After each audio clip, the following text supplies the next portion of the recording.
اعوذ باللہ من الشیطان الرجیم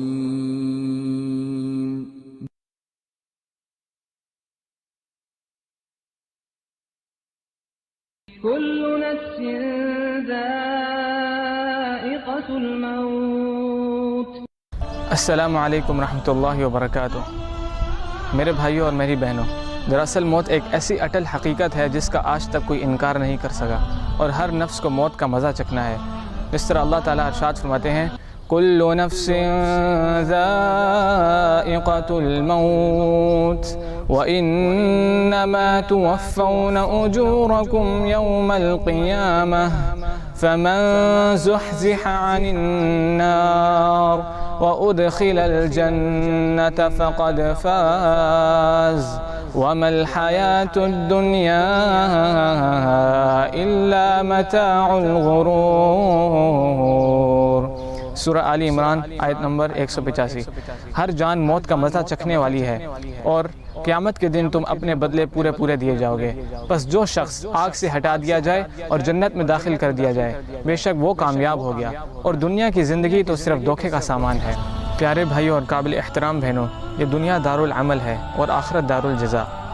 اللہ تعالیٰ ارشاد فرماتے ہیں سورۃ المؤمنون آیت نمبر 99 سے 100 تک، حتى إذا جاء أحدهم الموت قال رب ارجعون لعلي أعمل صالحا فيما تركت كلا إنها كلمة هو قائلها ومن ورائهم برزخ إلى يوم يبعثون۔ یہاں تک کہ جب ان میں سے کسی کو موت آنے لگتی ہے تو کہتا ہے، اے میرے پروردگار، مجھے واپس لوٹا دے کہ اپنی چھوڑی ہوئی دنیا میں جا کر نیک اعمال کر لوں۔ ہرگز ایسا نہیں ہوگا، یہ تو صرف ایک قول ہے جس کا یہ قائل ہے۔ ان کے پس پشت تو ایک حجاب ہے ان کے دوبارہ جی اٹھنے کے دن تک۔ اور دوستو، قبر ایک ایسا مرحلہ ہے جو آخرت کی منزل میں سے ایک منزل ہے۔ اللہ تعالیٰ ارشاد فرماتے ہیں سورہ عبس آیت نمبر 21، ثم اماتہ فاقبرہ، پھر اسے موت دی اور پھر قبر میں دفن کیا۔ سیدہ عائشہ رضی اللہ عنہ فرماتی ہیں کہ نبی کریم صلی اللہ علیہ وسلم ہر نماز کے آخری تشہد میں 4 چیزوں سے اللہ تعالیٰ کی پناہ طلب کیا کرتے تھے۔ ان میں سے ایک عذاب قبر ہے، اللہم انی اعوذ بک من عذاب القبر۔ معزز دوستو، آپ لوگ ذرا سوچیں، یہ جو قبریں آپ کو نظر آ رہی ہیں اور جو لوگ ان قبروں کی آغوش میں پڑے ہیں، وہ بھی کل ہماری طرح زمین کی پشت پر چلا کرتے تھے، مگر آج یہ چاہنے کے باوجود بھی نیک اعمال نہیں کر سکتے۔ اور ایک وقت وہ بھی آئے گا جب یہ مردے قبروں سے کھڑے کیے جائیں گے۔ اللہ تعالیٰ ارشاد فرماتے ہیں سورہ یاسین آیت نمبر 51 میں، وَنُفِخَ فِي الصُّورِ فَإِذَا هُم مِّنَ الْأَجْدَاثِ إِلَىٰ رَبِّهِمْ يَنسِلُونَ۔ تو سور کے پھونکے جاتے ہی سب کے سب اپنی قبروں سے اپنے پروردگار کی طرف تیز چلنے لگیں گے۔ وقوله تعالی، قالوا یا ویلنا من بعثنا من مرقدنا هذا ما وعد الرحمن وصدق المرسلون۔ کہیں گے، ہائے ہمیں ہماری خوابگاہوں سے کس نے اٹھا دیا؟ یہی ہے جس کا وعدہ رحمان نے دیا تھا اور رسولوں نے سچ کہہ دیا تھا۔ وقوله تعالی، إن كانت إلا صيحة واحدة فإذا هم جميع لدينا محضرون۔ سورہ یاسین آیت نمبر 53۔ یہ نہیں ہے مگر ایک چیخ کہ یکایک سارے کے سارے ہمارے سامنے حاضر کر دیے جائیں گے۔ اللہ تعالیٰ ارشاد فرماتے ہیں سورہ یاسین آیت نمبر 54، یوم لا تظلم نفس شیئا ولا تجزون الا ما کنتم تعملون۔ بس آج کسی شخص پر کچھ بھی ظلم نہ کیا جائے گا اور تمہیں نہیں بدلہ دیا جائے گا مگر صرف انہی کاموں کا جو تم کیا کرتے تھے۔ رسول اللہ صلی اللہ علیہ وسلم نے فرمایا، لذتوں کو مٹانے والی چیز یعنی موت کو کثرت سے یاد کیا کرو۔ ایک انصاری نے عرض کیا، یا رسول اللہ، مومنوں میں سے سب سے زیادہ عقل مند کون ہے؟ آپ صلی اللہ علیہ وسلم نے ارشاد فرمایا، جو موت کو زیادہ یاد کرتا ہو اور موت کے بعد آنے والے وقت کے لیے اچھی تیاری کرتا ہو، وہ سب سے زیادہ عقل مند ہے۔ رسول اللہ صلی اللہ علیہ وسلم نے فرمایا اگر تم وہ باتیں جان لو جو میں جانتا ہوں تو تم ہنستے کم اور روتے زیادہ، بستروں پر بیویوں سے لطف اندوز نہ ہو سکتے اور اللہ کی پناہ طلب کرتے ہوئے میدانوں کی طرف نکل جاتے۔ یہ باتیں سن کر، قبر کی سختیوں اور آخرت کے مراحل کو سن کر حضرت ابو ذر کہتے ہیں کاش میں ایک درخت ہوتا جو کاٹ دیا جاتا۔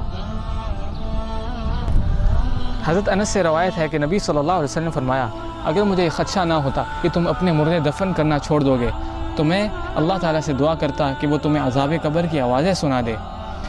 حضرت ابو ہریرہ رضی اللہ عنہ سے روایت ہے کہ نبی صلی اللہ علیہ وسلم نے فرمایا آدمی جب قبر میں دفن کیا جاتا ہے تو فرشتے سر کی طرف سے عذاب دینے کے لیے آتے ہیں تو تلاوت قرآن اسے دور کر دیتی ہے، جب فرشتے سامنے سے آتے ہیں تو صدقہ خیرات اسے دور کر دیتا ہے، اور جب پاؤں کی طرف سے فرشتہ آتا ہے تو مسجد کی طرف چل کر جانا اسے دور کر دیتا ہے۔ میرے محترم بھائیوں اور بہنوں، میت کے ساتھ 3 چیزیں جاتی ہیں، 2 واپس آ جاتی ہیں اور میت کے ساتھ ایک ہی چیز رہ جاتی ہے۔ میت کا اہل و عیال، مال اور اعمال اس کے ساتھ جاتے ہیں، اس کا اہل و عیال اور مال واپس آ جاتا ہے، صرف اس کے ساتھ اس کے اعمال رہ جاتے ہیں۔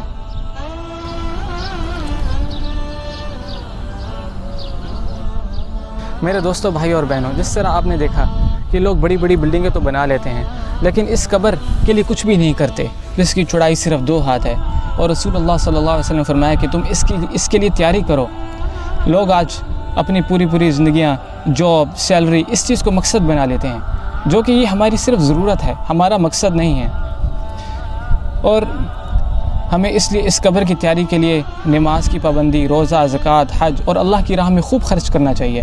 اس طرح اللہ ارشاد فرماتے ہیں سورۃ المنافقون میں وَأَنفِقُوا مِمَّا رَزَقْنَاكُم مِّن قَبْلِ أَن يَأْتِيَ أَحَدَكُمُ الْمَوْتُ فَيَقُولَ رَبِّ لَوْلَا أَخَّرْتَنِي إِلَىٰ أَجَلٍ قَرِيبٍ فَأَصَّدَّقَ وَأَكُن مِّنَ الصَّالِحِينَ وَلَن يُؤَخِّرَ اللَّهُ نَفْسًا إِذَا جَاءَ أَجَلُهَا وَاللَّهُ خَبِيرٌ بِمَا تَعْمَلُونَ۔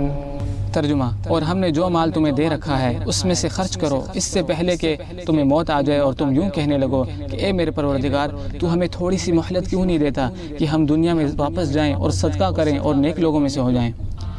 آگے اللہ ارشاد فرماتے ہیں کہ جب کسی کا مقررہ وقت آ جاتا ہے تو پھر اس سے ہرگز مہلت نہیں ملتی، اور جو کچھ تم کرتے ہو اللہ اس سے بخوبی باخبر ہے۔ وآخر دعوانا ان الحمد للہ رب العالمین۔